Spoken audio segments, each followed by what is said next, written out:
নীলিমা, তোমার কি মনে হয় আমাদের এই তরমুজের জমিটাই গ্রামের সব থেকে বড় তরমুজের জমি, তাই না? মরণ! তরমুজের জমি দিয়ে কি হবে? হ্যাঁ, তরমুজের দামই নেই, জমিতে পড়ে পড়ে পচে যাচ্ছে। এমন করে বলো না তো বউ। আমি তো চেষ্টা করছি, কিন্তু বাজারে যদি তরমুজের দাম না থাকে আমি কি করব বলো তো? তোমার চেষ্টা আমার দেখা হয়ে গেছে। অন্যরা বেঁচে চলে আসছে, তোমার মুরদ নেই সেটা বলো। তুমি বুঝবে না নীলিমা, এটা অন্য জাতের তরমুজ, একদম কম দামে তো দিয়ে দিতে পারি না। ছাড়ো ওসব, আমাকে দুটো খেতে দেবে? বসাও দিচ্ছি, খেয়ে আমায় উদ্ধার করো। তা কেমন আছো তোমরা, রতন? সব ভালো তো?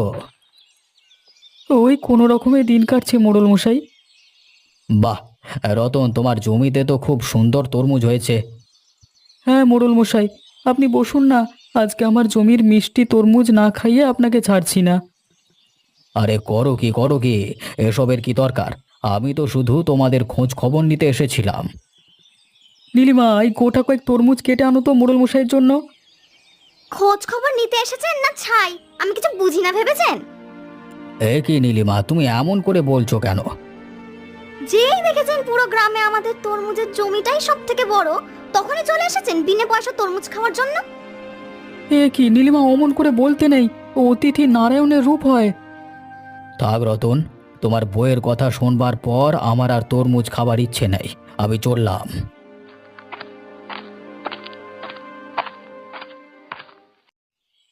কালকে উত্তর দিকে গ্রামে যেতে হবে, দাম পাই আর না পাই তরমুজগুলো বেচে ফেলতে হবে, না হলে তরমুজগুলো নষ্ট হয়ে যাচ্ছে। নগেন কাকা, নগেন কাকা, আমায় ছোট দেখে একটা তরমুজ দেবে? অনেক দিন ধরে খুব খেতে ইচ্ছা করছে। হ্যাঁ, এই তরমুজ খেতে ইচ্ছে করছে, তা তরমুজ খেয়ে আমাকে পয়সা দিবি নাকি? রীতিমতো ঘাম ঝরিয়ে তরমুজ ফলন করতে হয়েছে, আর ওনাকে তরমুজ দিতে হবে, সাহেবের বেটি যত সব। ঠাকুমাই তো বলেন নগেন কাকার কাছে গিয়ে চা, নগেন কাকা ঠিক তোকে তরমুজ দেবেন। গরিবদের তরমুজ খেতে নেই দাদা, আর বিনা পয়সা তো একদমই না। বিনা পয়সায় কোথায় নগেন কাকা? ঠাকুমা তো বলেছে তরমুজ নিয়ে আয়, আমি নগেনকে ঠিক টাকা দিয়ে আসবো। অত কিছু বুঝি না, ফেলো করি মাখো তেল, আর নইলে পয়সা থাকলে বাজার থেকে কিনে খাগে যা। তুমি এভাবে বলছো কেন নগেন কাকা? আমি তো শুধু ছোট্ট দেখে একটা তরমুজই চেয়েছি।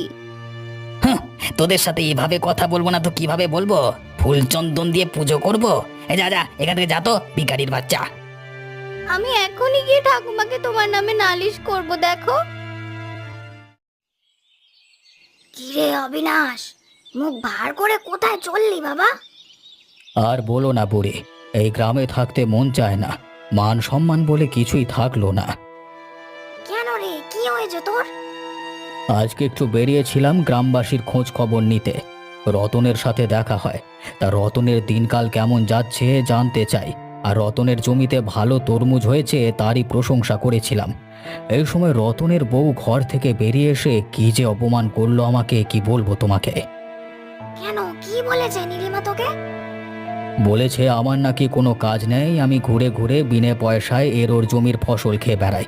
তুমি বলো বুড়িমা, এসব কি মানায়? নীলিমা এমন বললো তোর মতো ভালো মানুষকে? ছাড়, তুই তো জানিসই নীলিমা লোককে কথা শোনাতে পারলেই খুশি হয়। তাই বলে গ্রামের মোড়লকে এভাবে কথা শোনাবে? আমি কি ওদের কাছে তরমুজ খেতে চেয়েছিলাম? আমি গ্রামবাসীকে ভালোবাসি, তাই একটু খোঁজ খবর নিতে আসি, আর তাতেই এভাবে অপমান? আচ্ছা ছাড়, ওসব নিয়ে আর মন খারাপ করে থাকিস না বাবা। যা যা বাড়ি যা, এই ভর দুপুর বেলায় রোদের মধ্যে আর ঘুরতে হবে না। সে আমি যাচ্ছি, কিন্তু রতনের বউ যদি দিনের পর দিন এমন করতে থাকে তাহলে আমি আর ছেড়ে দেব না রতনকে। ডেকে পাঠাবো আমার কাছে। রতনকে ডেকে কি হবে? রতন তো ওর বউয়ের সামনে ভয় মুখই খুলতে পারে না। যাই হোক, এরপর আর আমি এমন শুনলে রতনকে ডেকে পাঠাবো, তখন যা হবে দেখা যাবে। তোকে যা বলেছে তার 10 গুণ রতনকে বলে, এই ভেবেই রাগ কমিয়ে বাড়ি যা। আর দুঃখ করতে হবে না, ওরা ওরকমই। লতা, একটা সুখবর আছে গো। আমাদের সব দুঃখ দুর্দশা এবারে ঘুচবে। আজ আমার কি আনন্দ হচ্ছে, মনে হচ্ছে দুয়ার তুলে নাচি। কেন গো, কি হয়েছে? এত খুশি দেখাচ্ছে কেন তোমায়? আরে লতা, আমি একটা কাজ পেয়েছি। তা কি কাজ শুনি? আমি শহরে কাজ পেয়েছি গো, শহরের একটা বড় ব্যবসায়ের সাথে কাজের সুযোগ পেয়েছি। আমার কিন্তু আবার শহরে বড়লোক বাবুদের ঠিক বিশ্বাস হয় না। তুমি কি কাজ করতে যাবে ওখানে? গ্রাম থেকে তরমুজ কিনে নিয়ে শহরে গিয়ে দিতে হবে, এটাই কাজ। শহরের লোকেরা শুনেছি খুব চালাক হয়। যদি তোমায় বোকা বানিয়ে দেয় আর তোমার সব তরমুজ লুট করে নেয়, তাহলে কি হবে? আরে লতা, ভয় পাচ্ছ কেন? এটা তো এক প্রকার ব্যবসায়ী, আর ব্যবসাতে একটু তো ঝুঁকি নিতে হবে, না হলে লাভের মুখ দেখবো কিভাবে?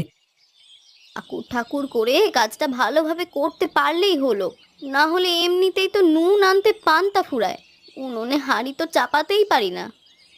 হ্যাঁ, কাজটা করতে পারলে আর যাই হোক দুটো পয়সার মুখ তো দেখবো, আর আমরা পেট ভরে ভাতও খাবো। হ্যাঁ, আর আমাদের কাজটা ভালোভাবে করতে হবে, তাই না? তোমার ওপর আমার বিশ্বাস আছে। তাহলে কালকে থেকে লেগে পড়ি, গ্রামের সবার সাথে কথা বলতে হবে, সবার তরমুজ তো কিনতে হবে, তাই না? তুমি হাত পা ধুয়ে নাও দেখি, আমি সন্ধে দিয়ে আসি, তারপর তোমায় এসে মুড়ি বাতাসা দেব। হ্যাঁ, এই তো যাচ্ছি, এই তো যাচ্ছি।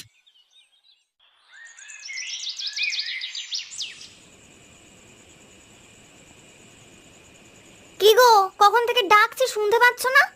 খেতে দিয়েছি তো, খেতে আসবে না তুমি? না, খাবো না, আমার খিদে নেই। উফ, এই কানা রাতে এসে না এসব নাটক করো না। কি হয়েছে সেটা বলো। কি হয়েছে তুমি বুঝতে পারছো না? আজকে সকালে অবিনাশ বাবুকে তুমি ওভাবে অপমান না করলেই পারতে। কেন? এমন কি বলেছি আমি যে তোমার মনে এত দুঃখ লেগেছে খাবে না বলছো? চুপ কর তো নীলিমা, তুমি কি করেছো তুমি জানো না? তোমার এতটুকু লজ্জাবোধ নেই? একটা কথা বলবার আগে তো ভাবতে হয় কাকে কি বলছো। আমি খারাপ কি বলেছি? যেটা সত্যি আমি সেটাই বলেছি। অবিনাশবাবু গ্রামের মোড়ল, একজন সম্মানীয় ব্যক্তি, ওনার সাথে লাগতে যাওয়া কি আমাদের গরিব মানুষদের মানায়? সে তুমি যাই বলো, আমি অনেক সময় দেখেছি উনি শুধু লোকের বাড়ি যায়, গল্প করে আর জমির ফল মূল বসে বসে গেলে। সে খায় খাগ্গে, তোমার সেটা ভাবতে হবে না। আর অবিনাশবাবুকে তো আমি নিজেই তরমুজ খাওয়ার জন্য বসতে বললাম। তুমিও বলেছো, আর অমনি উনি সেই সুযোগে বিনা পয়সায় গিলতে বসে গেলেন। নীলিমা, তুমি কিন্তু এবার একটু বেশি বলছো। তোমার এই মুখের জন্য গ্রামে আমার মুখ দেখানো দায় হয়ে যাচ্ছে। সেই তো, তোমার জমি থেকে একটা তরমুজ খেয়ে গেলে কার কি ক্ষতি হতো? যার জন্য বলি সেই বলে চোর। ঠিক আছে, তোমার যখন এতই দরদ, ওই মোড়ল মশাইয়ের বাড়ি খাওগে যাও। আজ রাতে তোমার খাবার নেই আর। হ্যাঁ, যাও যাও, আমি খাবো না, যাও দেখি।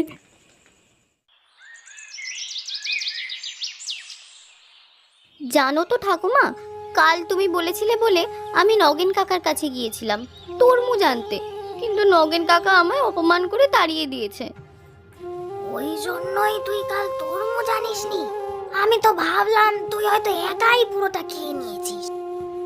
না গো ঠাকুমা, ওরা দেয়নি আমাকে, আমি খাবো কি করে?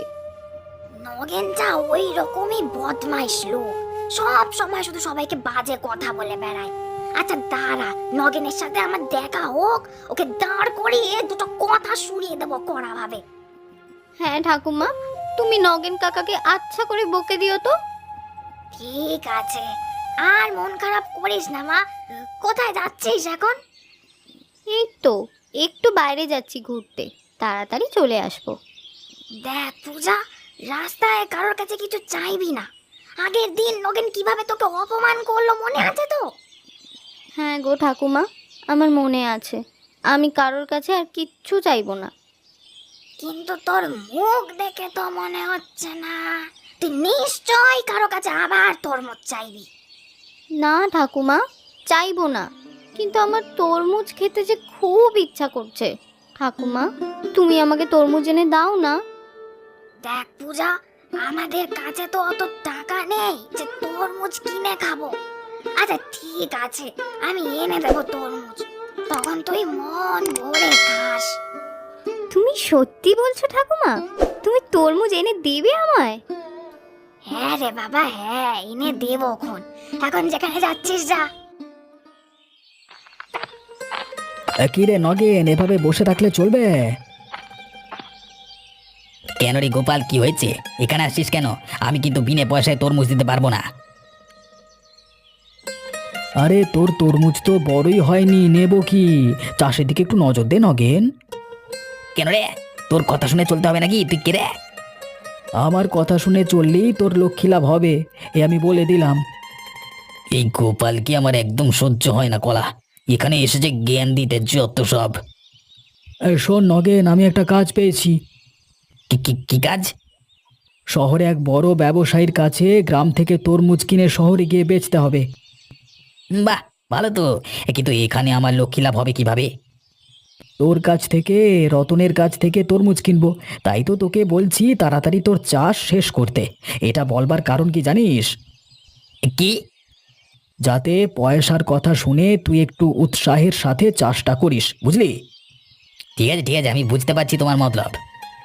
আমার মতলব মানে কি বলতে চাইছিস? তুমি গ্রামের লোকেদেরকে ঠকিয়ে কম দামে তরমুজ কিনে শহরে নিয়ে গিয়ে বেশি দামে বেচবে, তাই না? দেখ, তোর ভালো চাই তাই তোকে বলছি। আমার জন্য যদি তোর দুটো পয়সা হয়, তাই জন্য তোর কাছ থেকে কিনবো বলেছি। আমাকে বলদ ভেবো না। আমি সবাইকে বলে দেব যে তুমি গ্রামবাসীকে ঠকাবে বলে ঠিক করেছো। দেখ নগেন, এমন ভুলভাল কথা রটালে আমার থেকে খারাপ কেউ হবে নাই বলে দিলাম।